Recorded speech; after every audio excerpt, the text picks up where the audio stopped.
Praise the Lord. இன்றைய ஜீவாப்பம் 2 கொரிந்தியர் 1:13 ஏனென்றால் நீங்கள் வாசித்தும் ஒத்துக்கொண்டும் இருக்கிற காரியங்களையே அன்றி வேறொன்றையும் நாங்கள் உங்களுக்கு எழுதவில்லை.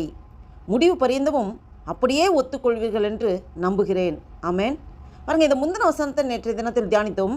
மாமிசத்துக்கேற்ற ஞானத்தோடு நடவாமல் தேவனுடைய கிருபையினால் நாங்கள் உலகத்திலேயும் விசேஷமாக உங்களிடத்திலேயும் கபடம் இல்லாமல் திவ்ய உண்மையோடு நடந்தோம் என்று எங்கள் மனது எங்களுக்கு சொல்லும் சாட்சியே எங்கள் புகழ்ச்சியாக இருக்கிறது.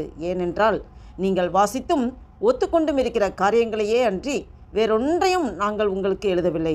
முடிவு பரியந்தமும் அப்படியே ஒத்துக்கொள்வீர்கள் என்று நம்புகிறேன் என்று சொல்கிறார். பாருங்க, இந்த வசனத்தில் அப்போஸ்தலனாகிய பவுல் தனது ஊழியத்தின் நேர்மையை குறித்தும் வெளிப்படைத்தன்மையும் அவர் வலியுறுத்துறதை பார்க்க முடியுது. நேர்மை மற்றும் வெளிப்படைத்தன்மையை பற்றி பவுல் சொல்வது என்னவென்றால், நாங்கள் எழுதுவது எளிமையானது, மறைபொருள் இல்லாதது. அவரின் செய்தி குழப்பமில்லை, அது நேராக இருக்குது, உண்மையாக இருக்குதுன்னு சொல்லி அவர் சொல்கிறார். இன்னும் இந்த இரட்டை அர்த்தம் இல்லாத ஒரு போதனையாக அவருடைய ப்ரீச்சிங் இருக்குது. சிலர் பவுலின் கடிதங்களை தவறாக புரிந்து கொண்டார்கள். எப்படின்னா, அதனால தான் அந்த தவறாக புரிந்து கொள்கிறாங்கன்னு தான் அவர் விளக்குறாரு.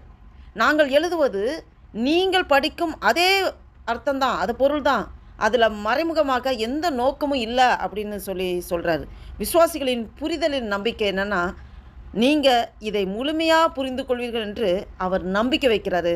இது ஒரு ஸ்பிரிச்சுவலில் ஒரு ஆன்மீக தலைவரின் மக்களுக்கு வைத்துள்ள ஒரு நம்பிக்கை அது காட்டுது. இன்னும் நம்ம வாழ்க்கையில் இது குறித்து நம்ம தெரிஞ்சுக்கணுன்னா, நம்முடைய வார்த்தைகள் தெளிவாக இருக்கணும். ஏமாற்றம் இல்லாமல் நேர்மையாக டைரெக்டாக நம்ம பேசுகிறவங்களா இருக்கணும்.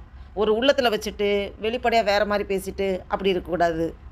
மற்றவர்கள் எளிதில் நம்ம சொல்கிறத புரிஞ்சுக்கணும். அந்த விதத்தில் நம்முடைய சாட்சி அப்படி இருக்கணும். நம்முடைய நடைமுறை வாழ்க்கை கிறிஸ்துவை பிரதிபலிக்கிறபடி நம்முடைய வாழ்க்கை ஒரு சாட்சியாக இருக்கணும். கிறிஸ்துவ வாழ்க்கையில் அந்த ஒரு இன்னசென்ட் காட்டு, அந்த வெளிப்படையான தன்மை, இந்த உள்ளத்தில் ஒன்று வச்சுட்டு வெளிப்புறம் ஒன்று பேசுகிறதா இல்லாமல் அப்படியே ஓப்பன் ஹார்ட்டாக நல்ல ஒரு வெகுளித்தனமாக, இந்த குழந்தைங்க மனசு போல தான் ஆண்டவர் எதிர்பார்க்கிறார். ஒருவன் சிறுபிள்ளை போல மாறவிட்டால் பரலோக ராஜ்யத்தை சுதந்திரிக்க முடியாதுன்னு என்று சொல்லப்பட்டிருக்கு. அப்போ வெளிப்படைத்தன்மை வேணும். உள்ளத்தில் வேறு எதை வச்சுட்டு வெளியில் குழந்தைங்க காமிக்காது. குழந்தைங்க அப்படியே என்ன நினைக்குதுங்களோ அது அப்படியே அதுங்க அந்த டைமில் வெளிப்படையாக காமிக்குங்க. அது மாதிரி தான் நம்மளுடைய வாழ்க்கை இருக்க வேண்டும் என்று ஆண்டவர் உங்களிடையில என்னண்டையில் எதிர்பார்க்கிறார்.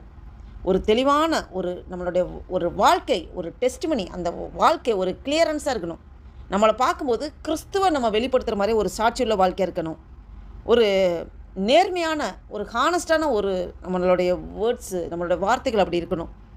ஒரு மறைமுகம் இல்லாத ஒரு வாழ்க்கை, நம்மளோட வாழ்க்கை ஒரு டிரான்ஸ்பரண்ட்டாக இருக்கணும், வெளிப்படையாக இருக்கணும். அகத்தின் அழகு முகத்தில் தெரியும்னு சொல்லுவாங்க. நம்ம இருதயத்தில் என்ன இருக்கோ அதுதான் வெளிப்படையாக தெரியுமா. அப்போ இருதயத்தில் இருக்கிறத நம்ம வெளிப்படுத்தினா, இருதயத்துக்குள்ளே நம்மளுக்குள்ளே கிறிஸ்து வாழ்கிறார் என்றால் அது வெளியில் அந்த கிறிஸ்துவை நாம் மற்றவர்கள் பார்க்க வேண்டும். அப்படிப்பட்ட வாழ்க்கையை நாம் வாழ வேண்டும். அதே தான் ஆண்டவர் எதிர்பார்க்கிறார். ஒரு விசுவாசம், நம் ஆண்டவர் மேலே வைக்கிற விசுவாசம் அதை முழுமையாக அந்த புரிந்து கொள்கிற ஒரு விசுவாசமாக இருக்கணும்.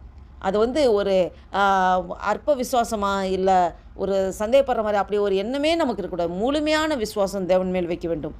இதை நம்முடைய வாழ்க்கையிலே கடைபிடிக்கும்படி இந்த வசனத்தின் மூலம் ஆவியானவர் உங்களண்டில் என்னெண்டில் இந்த வீடியோவை பார்த்து கொண்டிருக்கிற நண்பு தேவ பிள்ளைகளை உங்களோடும் என்னோடும் ஆண்டு வெளிப்படுத்துகிறார். நம்முடைய வாழ்க்கை தேவனை வெளிப்படுத்துகிறபடியே நம்முடைய சாட்சியாக இருக்க வேண்டும். நம்முடைய வார்த்தைகள் ஒரு தெளிவாக இருக்கணும். ஒரு ஏமாற்றுதல் வார்த்தையாக இல்லாதபடி ஒரு தெளிவான வார்த்தையாக, வெளிப்படையான நேர்மையான வார்த்தையாக நாம் பேச வேண்டும்.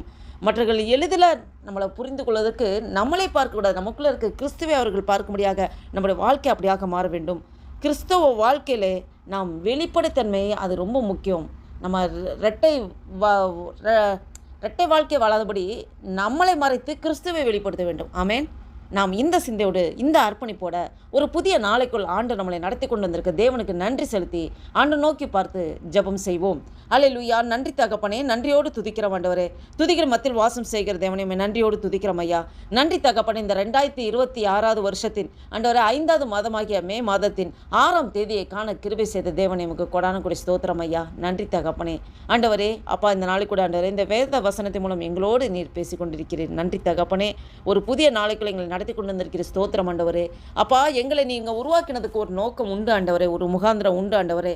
எந்த நோக்கத்திற்காக எங்களை நீர் படைத்தீரோ உருவாக்கினீரோ உங்களுடைய சித்தம் எங்கள் வாழ்க்கையில் நிறைவேறட்டும் ஆண்டவரே. எங்கள் சுயமெல்லாம் சாம்பலாய் மாறட்டும் ஐயா.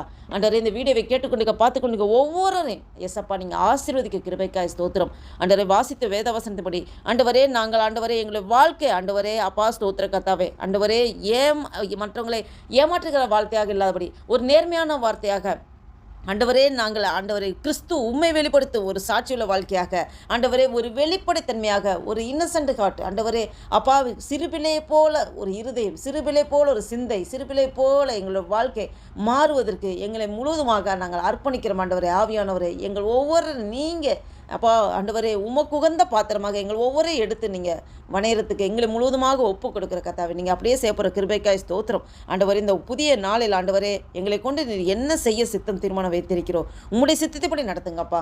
எங்களே அர்ப்பணிக்கிறோம். இந்த வீடியோவை கேட்டுக்கொண்டு பார்த்துக்கொண்டு ஒவ்வொரு ஆசீர்வதிங்க. கைட்டு சீக்கிர எல்லா வேலைகளும் உடைய கரம் கூட வந்து நடத்துங்க.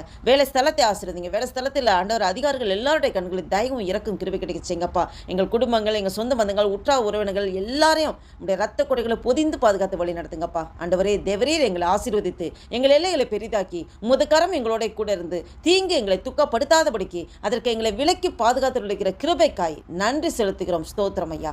உடைய சமூகத்தை எங்களை முற்றிலுமாக தாழ்த்தி ஒப்பு கொடுக்கிறோம், அர்ப்பணிக்கிறோம். உடைய நாமம் ஒன்றே மகிமைப்படட்டும். ஆசீர்வதிங்க, பலப்படுத்துங்க. இயேசு கிறிஸ்துவின் நாமத்தினால ஜெபிக்கிறோம் ஜீவனுள்ள எங்கள் நல்ல பிதாவே.